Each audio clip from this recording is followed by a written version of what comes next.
The date, January 1st, 2040.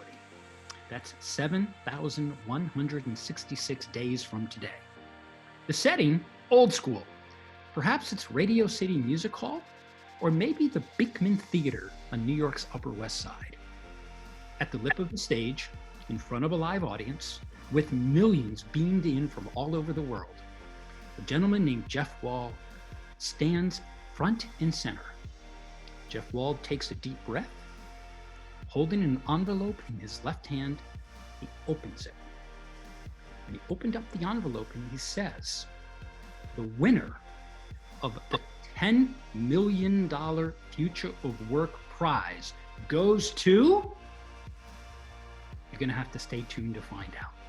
Welcome to A Climb to the Top, Stories of Transformation on Talk Radio 77 WABC.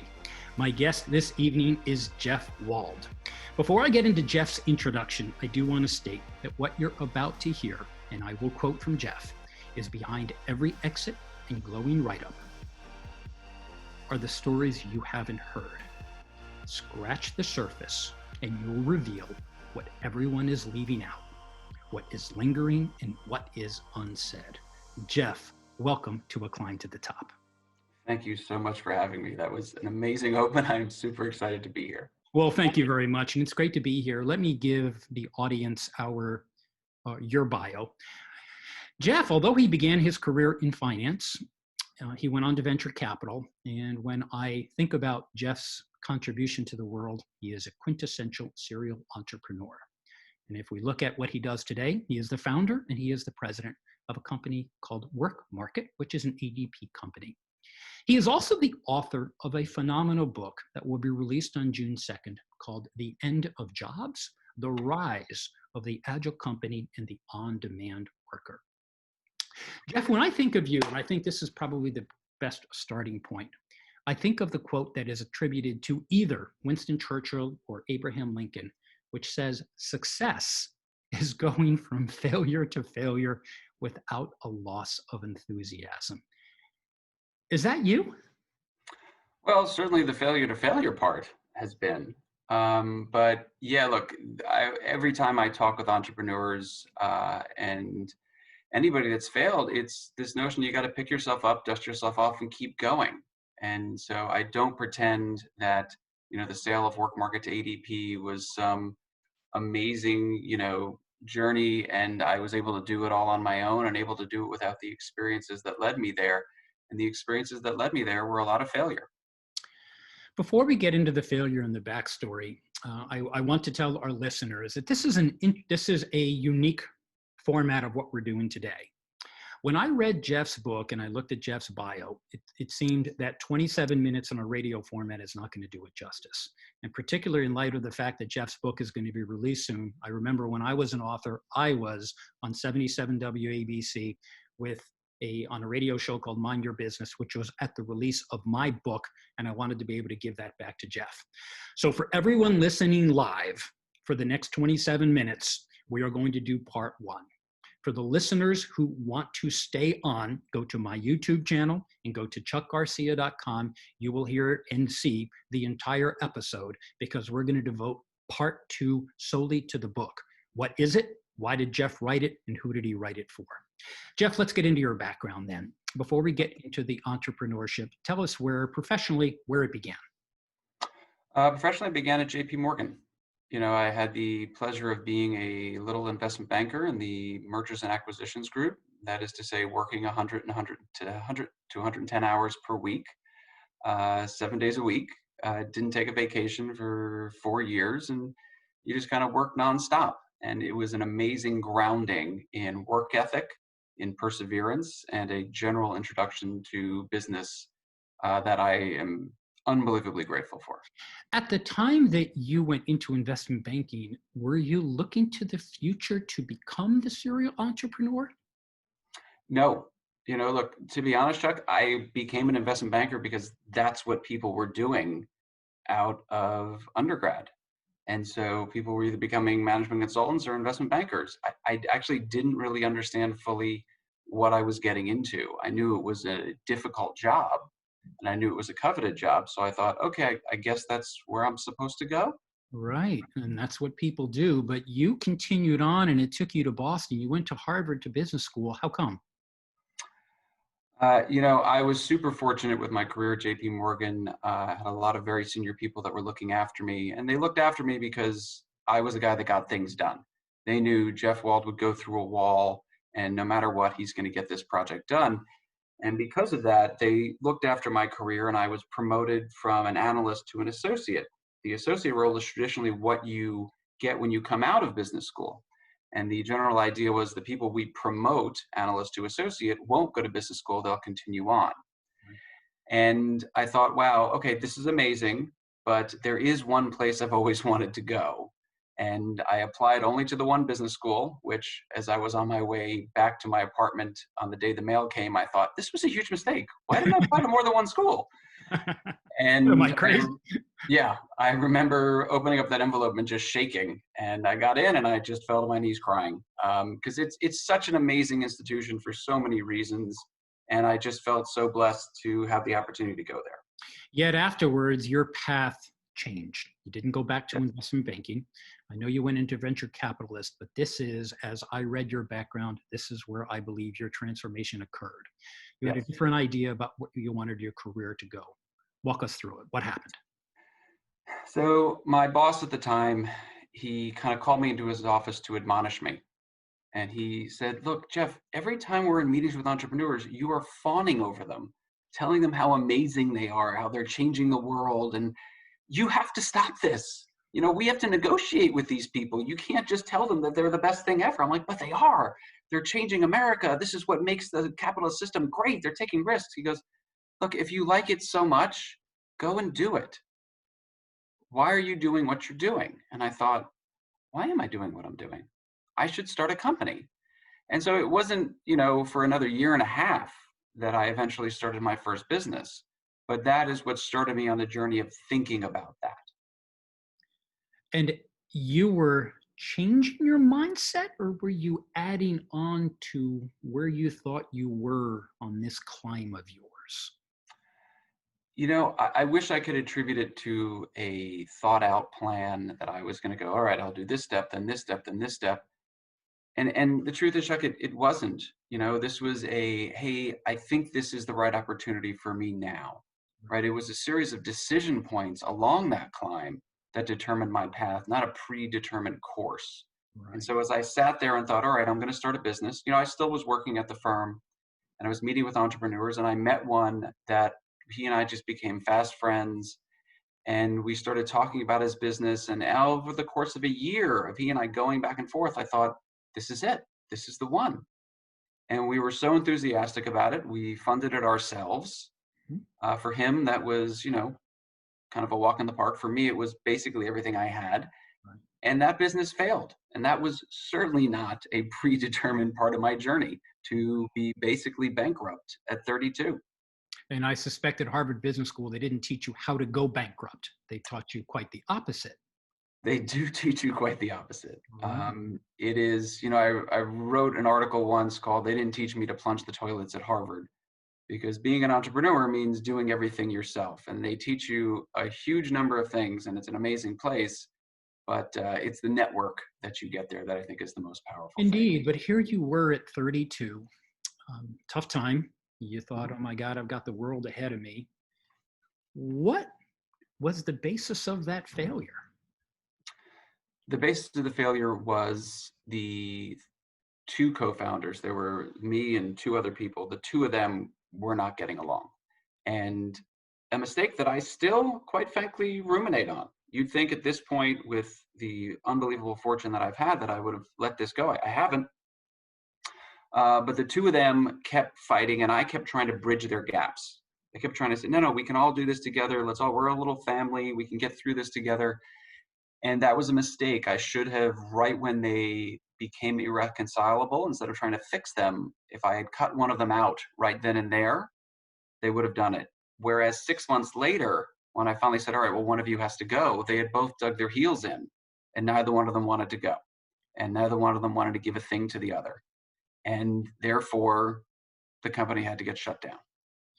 That is quite a lesson in itself. Was the idea sound, yet the foundation of the people around the idea? Is that what caused the conflict? The idea was incredibly sound, and I have data to prove that. In as much as 3 years later, we restarted the same idea and we had a successful exit of it. And so, if we had not lost those 3 years, it would have been a much bigger outcome. Right. The idea was sound. It was simply interpersonal conflict between these two people, both brilliant, both super driven, but just unable to compromise and see each other's point of view. And what did you learn about yourself as you were working through this? Well, I will tell you, one of the things that I ruminate on and get very upset with myself about is my insecurity to have stepped into the role and just said, all right, I'm in charge now. The two of you are abandoning your responsibilities. And I was afraid, Chuck. I was just afraid. I was afraid to do that. The reason I wanted to keep everyone together is that then there were three of us doing this together. I could have at any point said, all right, you're both out. I'm going to do it. And I wasn't ready to do that. You Right. know, internally, I wasn't ready to do it. Yet that didn't lessen your spirit or desire to continue to ignite the entrepreneur in you. You went on, hey, I've learned it all. Now I'm going to go succeed. You're still Well, on the mountain. What happened? I will tell you, the most difficult mountain to climb is the internal mountain. Yep. And so, when that company went under, I didn't leave my apartment for a month. Kind of reminiscent, of course, of what we're all going through now. Right. But that was not because of some horrific pandemic. That was because of depression. I was so down in the dumps about having lost everything. And to your point, you go to all these wonderful schools and you work at all these wonderful firms, and all you hear all the time is you're going to be great, you're going to do this, you're going to do that. And then all of a sudden you're looking around and you get the call from your mom, do you need to move back home? Mm. And one, that's a wonderful call to get, in as much as we should all be so fortunate to have that kind of support system. Right. But that was heartbreaking for me. And I just thought, no, I'm gonna pull through this. What did you do to pull yourself up from your bootstraps? What happened? It just got to a point, and there were some friends that called that just said, what are you doing? I mean, it was a mini intervention. My best friends from business school were just like, all right, man, look, you took it on the chin. Take your lumps, get back in the game. Let's go. And Okay. I thought, okay, I got to do that. Somebody external said, you've been knocked down. Suck it up. You got up. Yeah. But what happened along the way? Next startup. So look, the next startup was actually the same idea, really captained by two new founders, and then myself and one of the co-founders from the original in the backseat. So I am considered a founder of that company, but it was really the other two driving the bus. And that company actually had a successful outcome. It got sold to a company called Buddy Media for a good amount of money, and then Buddy got bought very soon after by Salesforce for a huge amount of money. And it ended up working. And so what was interesting in my journey is that for the longest time, I would say this. I would say, look, I founded this company called Spinback, and through various twists and turns, it got sold. Mm-hmm. I would never say, hey, I founded this company called Spinback. It failed miserably. I got super, bummed out and bankrupt. And then it took me 2 years to kind of build myself back up. And then, two other guys restarted it, and I helped them a lot, and really helped them start the business, but then they sold it. I would never say that, right? I just erased from my narrative the failure, because I really wasn't ready to deal with it publicly. Right. There were other startups along the way that led you to WorkMarket. Yes. Were the stories had the common threads, or were there different lessons before you founded WorkMarket? I would say the only common threads are my own insecurities. Yep. And kind of pushing myself forward and, just getting myself through the hump of being the leader that I wanted to be, being the person I wanted to be. Right. And so in 2010, when we founded WorkMarket, I was really ready for this journey. And this journey has been an incredible, incredible road. I want to get to that in just a second. Let me pause for a station identification. You are listening to A Climb to the Top, Stories of Transformation on 77 WABC. I'm Chuck Garcia. My guest this evening is Jeff Wald. Jeff, you talk a lot, certainly in other venues where you've appeared, about vulnerability, and you talk about failure, and you state that vulnerability is personal, failure is not, which I really appreciate. But you also state something, and you talk about success, ultra success, mega success, what is celebrated. Can you tell the audience about an interesting point of view on the definition of that success and why we tend to celebrate the mega as opposed to the things that did succeed? Well, that is a great question that runs, I think, very deep into, celebrity culture and the way that our society's evolved in sound bites and things like that. But I do think that there is a counterculture, and I think that Brene Brown and a bunch of other people have kind of led it. You see a lot of leaders now talk about their vulnerability. You see a lot of people trying to build trust across their organization. And this to me was the point of saying, look, I'm not being vulnerable when I'm telling you about Spinback's failure. That's not vulnerability. I've had a number of other very big startup successes and outcomes and exits. And so for me to talk about something in the past and how I was depressed, that's not vulnerability. That doesn't make me vulnerable.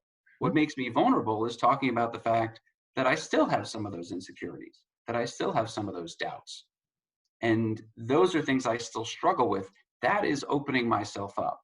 And that is something that I think if you talked to, the hundreds of people on the WorkMarket journey, they would identify as a key aspect of my leadership, is me talking about things that I am currently struggling with. That's interesting because so many people are afraid to put it out there for fear of judgment, Of course. fear of failure itself. Yet what you're doing takes a lot of courage, does it not? I think so. It certainly took a lot of courage to take these first steps. I was deathly afraid of doing these things. But that is strength, moving forward. That is courage moving forward, even though you are afraid to do it. And so I will tell you, the reaction has been great. I put something up on ADP's internal blog post. ADP's got 60,000 employees. And I talked about, being concerned about some of these things that I still struggle with. I talked about past, periods of being very, very bummed out, depressed, for lack of a better term.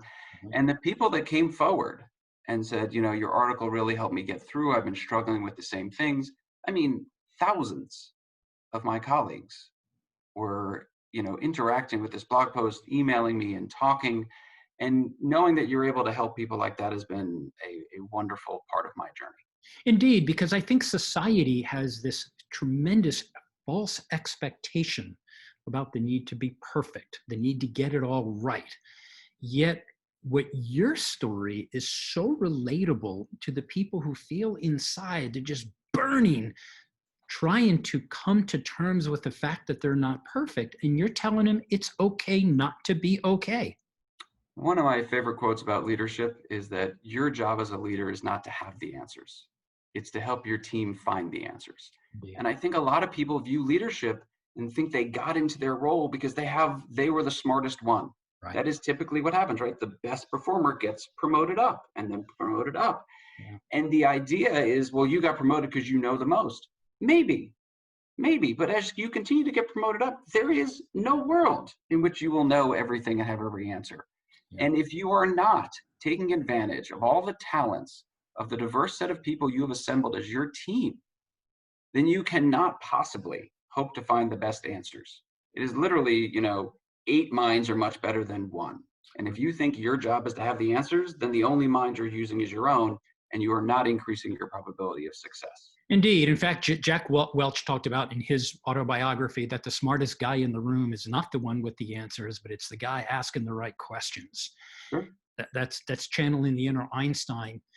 I'd like you then to talk about WorkMarket. Let's get to all of these things that led you there, and you being the guy that either shows vulnerability or the guy that asks the right questions. What is it? What do you do? Mm-hmm. And what do you take with you based on all of your lessons? Sure.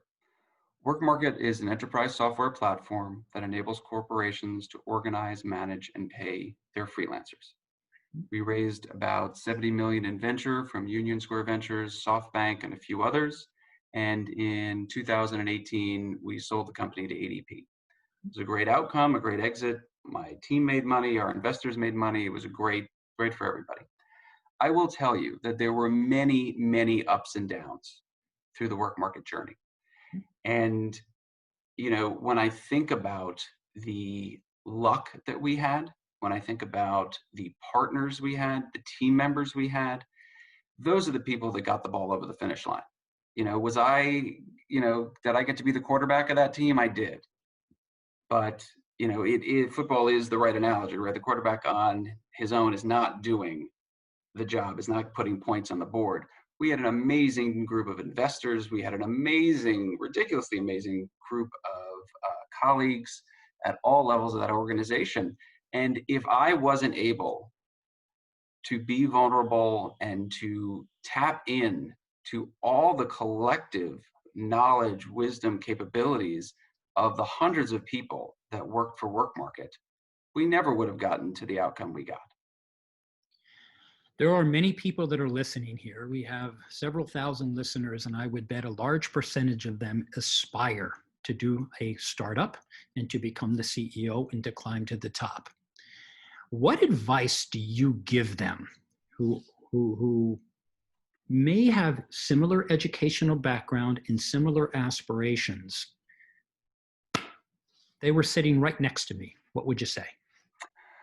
So, whenever I talk to entrepreneurs, would-be entrepreneurs, I will tell them you have to be ready in three ways. You have to be ready physically, financially, and mentally. Physically, in as much as it's back to 18 hours a day, 7 days a week, Yeah. right? Like, there is no vacation. That's not a thing. Financially, in as much as, look, you may not get a salary for the next few years. That is not to say that you shouldn't do it if you don't have a large savings or family that you can support you. You're just not increasing your probabilities of success, right?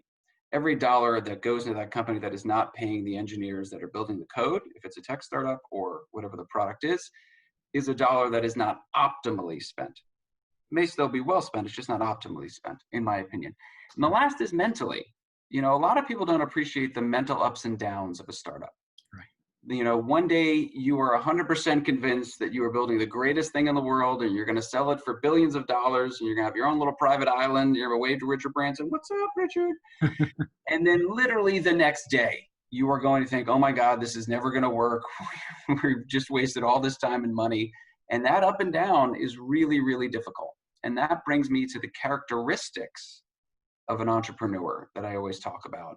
And the first and foremost is perseverance. You have to push through all that. You have to find a way to make it work because it is on you, right? This was the point of my Harvard didn't teach me to plunge the toilet. I can't tell you the number of times that I had to put a bandana around my nose and mouth, which we're all used to now, and go into a very disgusting bathroom in a very disgusting office, because that's all we could really afford, and plunge the toilet.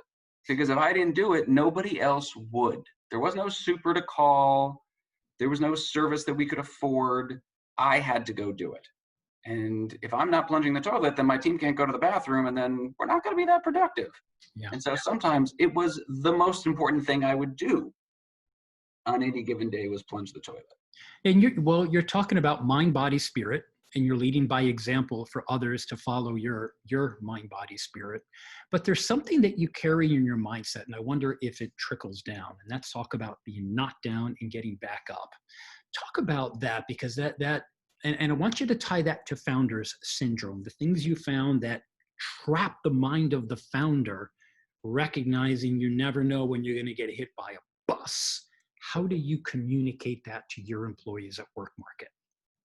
So I will tell people that, the key to success in startup life, and I would say just in life in general, is getting knocked down 7 times and getting up 8. It's a very common saying in the startup community.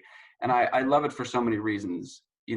One is you will get knocked down again and again and again. So the fact that there's a number in there is evocative of the fact that you will get knocked down a number of times.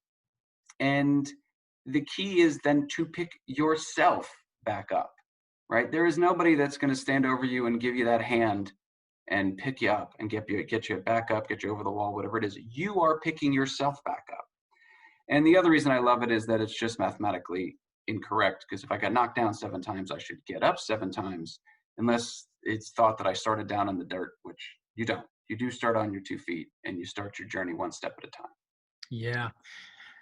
Yet there must be a portion of your leadership style that every time you make a mistake, what do you do when you make it? Oh, you got to own it. I mean, my gosh, the number of times where we release code and then the customers all hated it. And I would just be like, guys, this is on me. Roll back, roll it all back. I made this decision. It was wrong.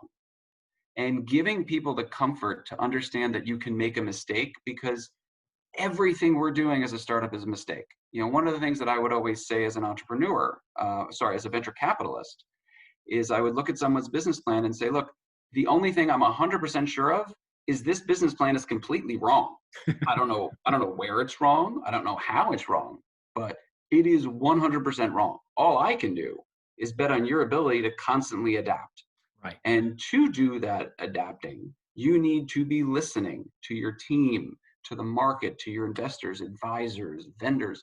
They are all have all of this data that is going to help you to make a better decision, because you're going to make mistakes again and again and again. And not only do you have to be comfortable making those mistakes, you have to make sure that your team is comfortable making those mistakes. Because if they're afraid to make a mistake, you are not pushing the envelope. And that is the only way to be successful in startup world, is to push that envelope and to create something new. And anybody that thinks they can create something new without messing up a few times, you are completely incorrect. Jeff, I'd like to conclude this portion of the radio show before we switch over to part 2. To our listeners, I'll remind you again, we are concluding on the 77 WABC portion that you are listening to right now. For those of you that would like to hear the entire interview, of which we will cover Jeff's book in part 2, go to chuckgarcia.com or go to my YouTube channel. And Jeff, before we leave the airwaves for 77 WABC, you have given such tremendous advice. We always ask ourselves, what do we want our listeners to think? What do we want them to feel? And what do we want them to do when the show is over? We have covered a lot of think. We have covered a lot of feel. What do you want the budding entrepreneur who is listening here to do with everything that you have just packaged? Well, you got to start. So at any given time, I've got 6 or 7 business plans going. And keep in mind that ideas are cheap. The will to execute is expensive. And so start putting pen to paper and start talking with your friends, with people in the industry about your idea. Don't be afraid to share your idea. Anyone that sits there and says, oh, to share my idea, you got to sign an NDA. I'm like, okay, great. Whatever, man. I talk about my ideas openly all the time. All the time. Even when they're poking holes in it. 100%. Like, Yep. I want as much feedback as humanly possible. I want to talk to the smartest people way smarter than me, people way smarter in specific areas. And I want them to poke holes, because this is a brainstorming process. I want to put the idea out there. I want to find the flaw, and I want to iterate again and again and again, because when the time comes for me to then formally found that company and move it forward, I want to make sure I have talked to as many people as possible. And that's what I want everybody listening to do. Talk to as many people as possible and take that first step. And that first step will be all the more likely to succeed if you have spent as much time as possible talking to as many people as possible before starting that journey. Thank you, Jeff, and I appreciate that. I thank you again for coming on to Talk Radio 77 WABC on A Climb to the Top. For those of you who wish to hear about what is going to happen on January 1st, 2040, and maybe Radio City Music Hall or the Beekman, or maybe we'll be so virtual by then that stage won't matter, but Jeff will be on the stage to give that. Thank you for your contribution, Jeff.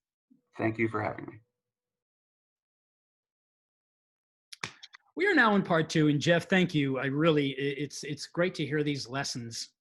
I loved your book. Your book, I'd never read a book like that, and what I particularly loved about the book is there are 10 chapters. And by your own admission, your favorite chapter was chapter 10. And you didn't write any of them, but other people did. Tell us about the book. Take us to the past. Sure. What was in your head? Why did you write it? And who did you write it for? So let me start with why I wrote it. So as somebody that was very focused in the on-demand labor world, again, WorkMarket is software that helps companies manage their freelancers. Everybody was always talking about, oh, the freelance economy is growing, the gig economy, the on-demand economy, whatever you want to call it. And everybody was just throwing statistics out that had no basis in fact. And it was very frustrating for a person grounded in evidence and grounded in history. It is very difficult to listen to conversations about the future of work that are grounded in neither history nor data.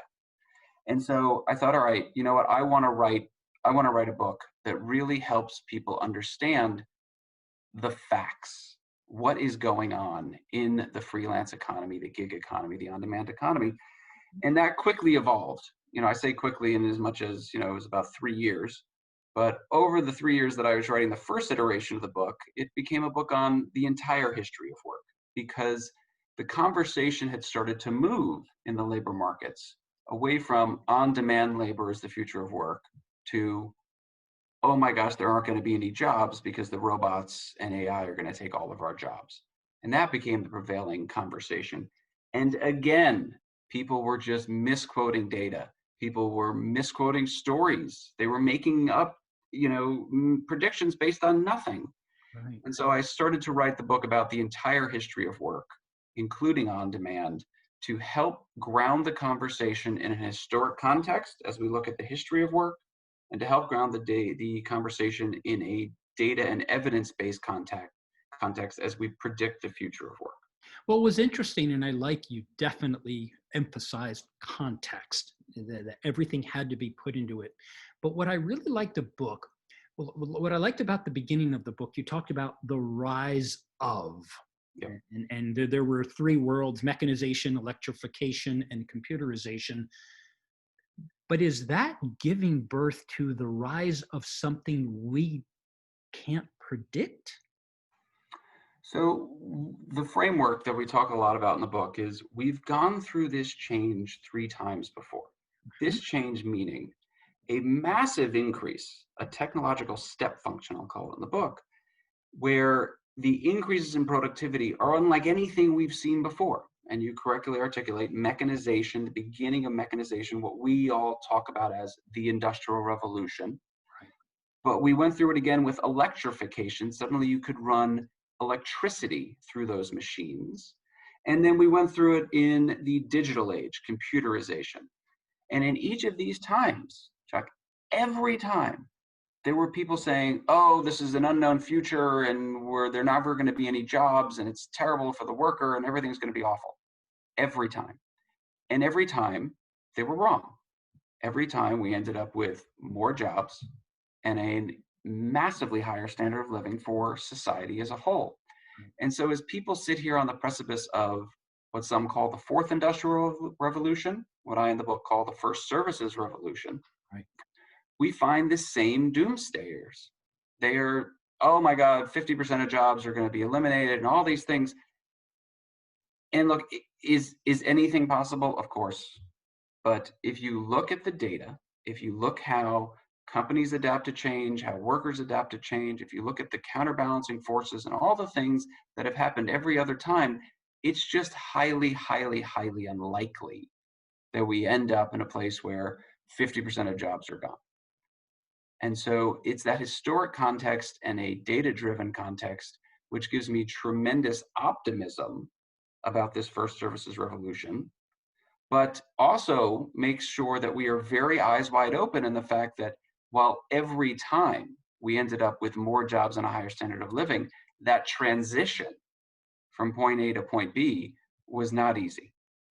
Workers don't do transition well. Companies do it even more poorly. Society does transition terribly. Well, is that why we, I think, as a society, are not very good at predicting the future? We like to think we are, that we've got it all figured out. It just doesn't seem. Maybe you've got that figured out. Well, look, as with almost everything I do, I always try to, context things in probabilities. There is certainly a percent chance that I'm 100% wrong and everything's going to completely go one way or the other. Right. It's never happened before. And so I view it as highly unlikely that it'll happen this time. One of the wonderful things that I learned at business school were the 5 most dangerous words in business. This time it is different. Right. That's a good one. I really enjoyed reading about the history, and there's some things I didn't know, some very clever stories. They were really fun to read. But when I got to chapter 10, that was really cool. Talk to us about why you inserted that and all of those people. How did you ask them to contribute? Looking So at you are 100% right. Chapter 10 was my favorite chapter, not only because I didn't have to write it. Right. Look, in running WorkMarket for 10 years, in building that company, I had the opportunity to meet all of these amazing, amazing leaders in the world of work. People that ran large labor unions, people that ran large staffing firms, the heads of HR at some of the major global companies, the people leading industry associations. And it occurred to me, you know what? I have my data-driven approach. I have the approach that I like, but I don't pretend that that is the only approach. And how cool would it be to get the point of view of what these people all think the world of work looks like in 2040?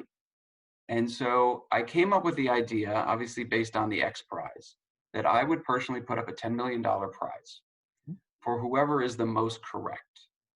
And I approached each one of them and just said, look, would you be willing to write? I mean, look, asking somebody else to write 10 pages for your book, that's a tough ask. Yes. And I will tell you, a lot more people said yes initially than we were able to get into the book. Mm-hmm. There were a number of people that put in submissions, and the publisher and I just had to pick the 20 best. And that was what it was. And those were super difficult conversations to have, to say, hey, I really appreciate you putting in all this effort, but you got cut. Right. But the more interesting thing were the people whose companies wouldn't let them do it. And, interesting. You're not going to write that. Yeah. So, the, major automotive manufacturer, head of HR, major internet retailer that is currently dominating everything, head of HR, was told no. Because they were afraid to find out what that individual may have had to say? Well, look, as a person that now works for one of the largest companies on the planet, I can appreciate that you don't want your executives just, writing things that aren't reviewed by PR and legal and a host of other things. Right.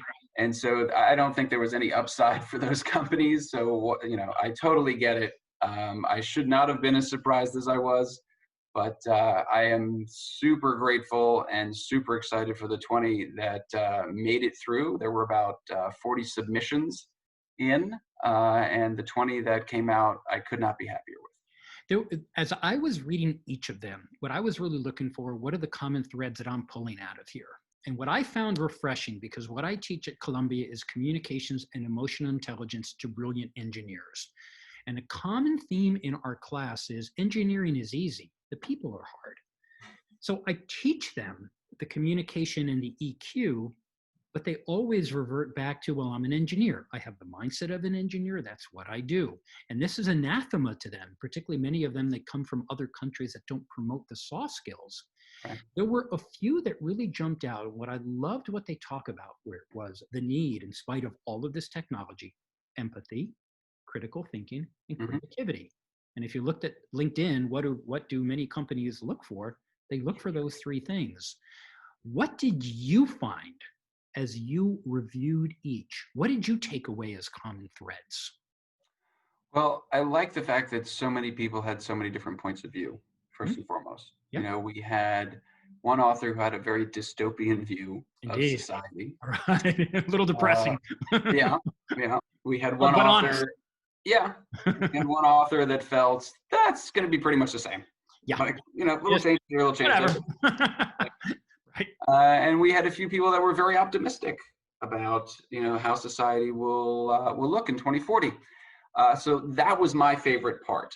But I will certainly agree with your statement that when you think about the types of qualities like creativity and empathy, those are the things that study after study point to as the skills that will be in massive demand 20 years from now, because they are the skills that a machine can't replicate. Right. You can't build an AI engine to understand that. You can't build a robot to do those things. And so people are really emphasizing, where the puck is going.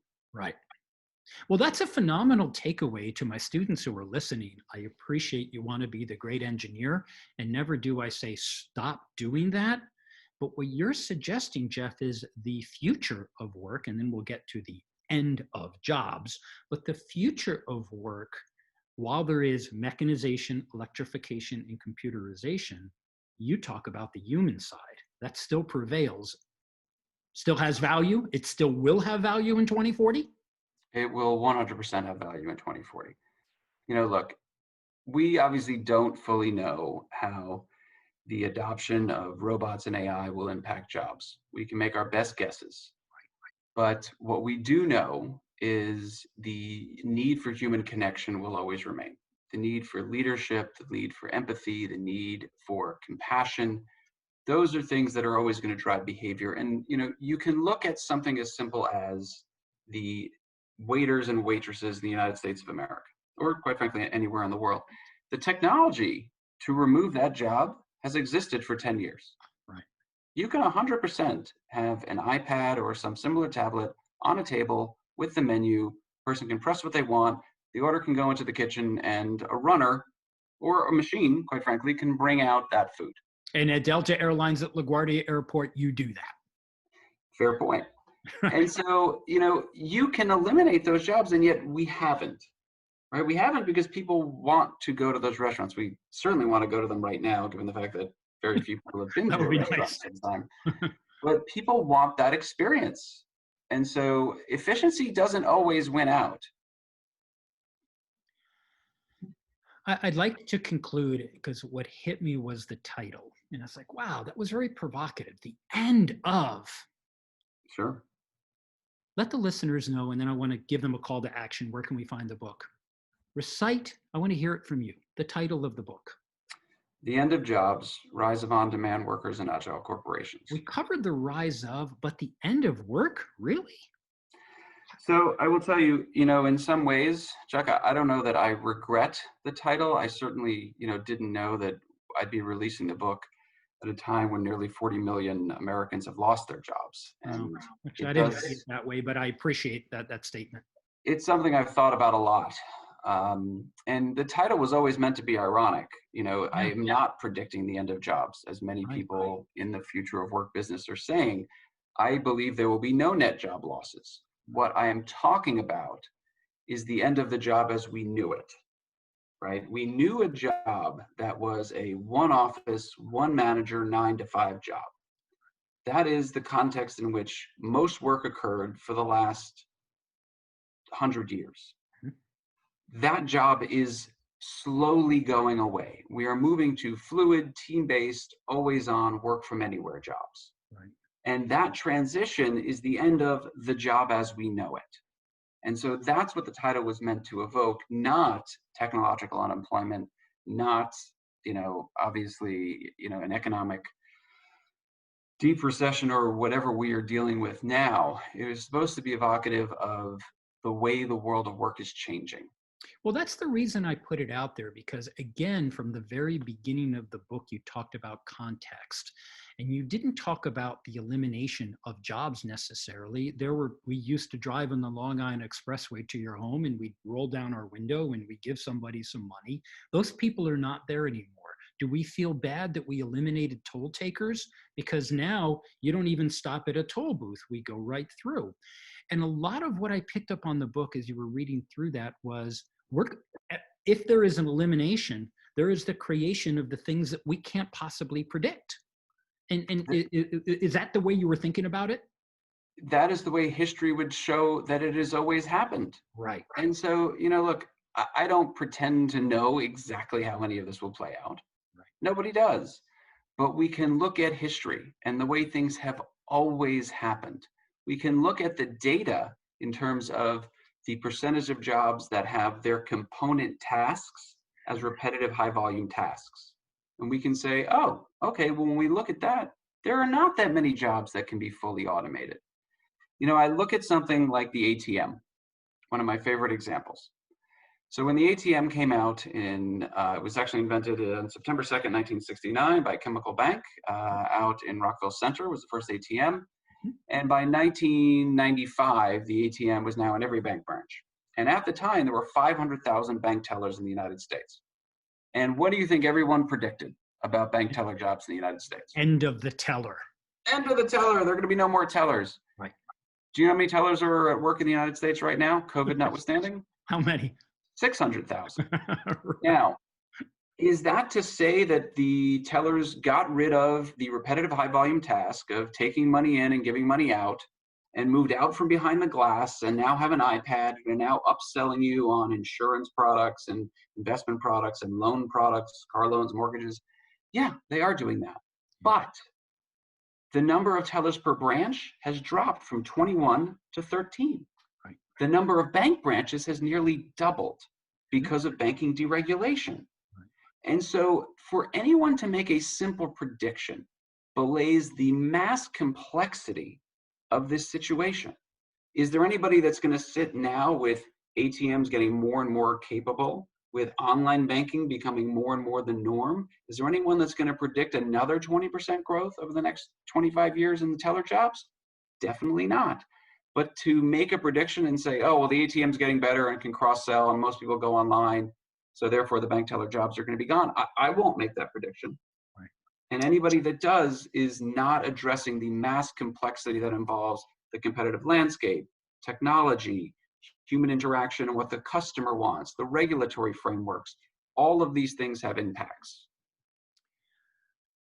Before we deliver the call to action and where they can find the book, who do you want or who do you believe should read this book?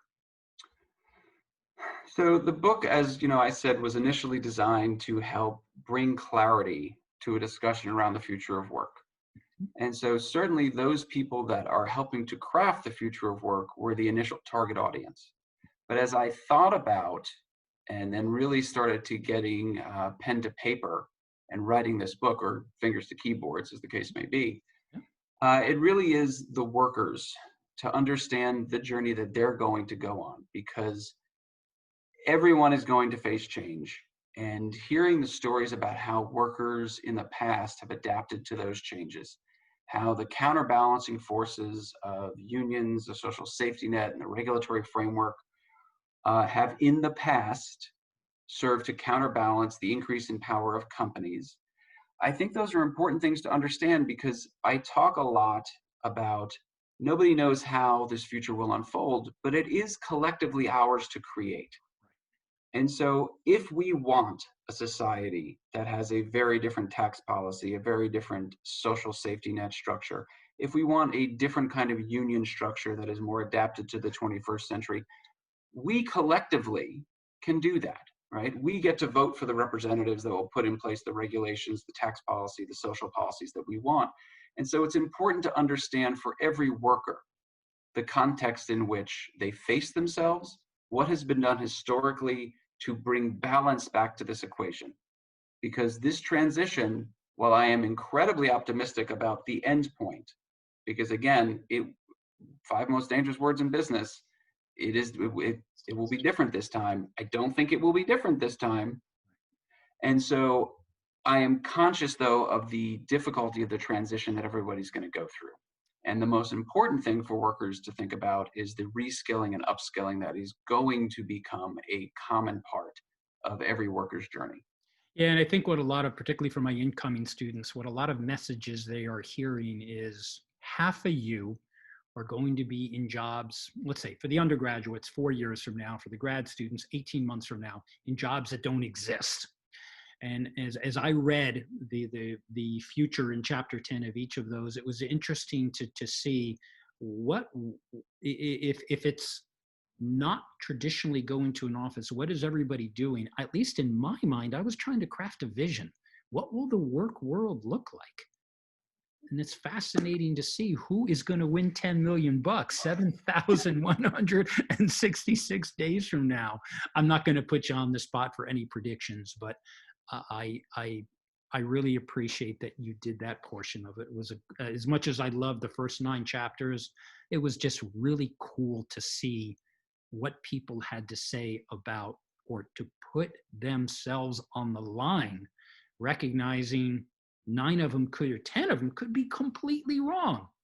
Sure. Wouldn't that be cool? I think it would be great. And it is likely. Right. It is likely. But as with the business plan, I don't know where they're wrong. I don't know how they're wrong. All we can see is how the world evolves. And that's a good way to conclude it. And I loved how you said that your business plan is wrong. When will the book be released, and where can our listeners and viewers find it? The book is available for pre-sale right now on Amazon, Barnes & Noble, and wherever books are sold. The book is fully released on June 2nd. We currently sit at the #1 new release in labor and unemployment and HR and all the categories on Amazon in which the book touches. And so it's just been super, super exciting to go through this. And I'm super grateful to have gotten the chance to spend time with you on this show. Same here. Well, from one author to another, I really appreciate what you did. Millions of people want to write their books, but very few who actually do. And I want to give a shout out to my friend Yitzhak Sattflas, who his radio show appears an hour after mine on Sunday nights. When I released my book called A Climb to the Top, I was on his show right around the release date. And I'm grateful for that, Jeff. I hope one day you will pay that forward. And if you, as a fellow author in your podcast or whatever that is, I hope you will give that to the next author. You can count on it. Yeah, thank you very much. So I want to give one more shout out to Phyllis Wald. Phyllis, I have to say, if you are listening, when I was reading the testimonials to the book, I totally cracked up. And it was really funny. This is the best book on the best subject ever written. Thank you for that, for making me laugh. And Jeff, thank you for coming on to the show and for contributing to A Climb to the Top. Thank you so much for having me. It's been so much fun.